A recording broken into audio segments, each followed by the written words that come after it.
Room টেম্পারেচারে থাকা দুটি ডিম 1 কাপ চিনি দিয়ে ভালো মতো ব্লেন্ড করে নিতে হবে, যেন চিনির গুঁড়া বা চিনির দানা হাতে না লাগে।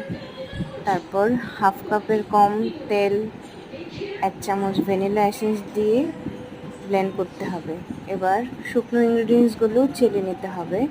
এখানে 1 কাপ ময়দা, 1 টেবিল চামচ কোকো পাউডার, 1 চা চামচ বেকিং পাউডার, 1 চিমটি লবণ ভালো করে চেলে নিয়ে তারপর মিশাতে হবে। ধীরে ধীরে মিশাতে হবে, ফোম যেন নষ্ট না হয়।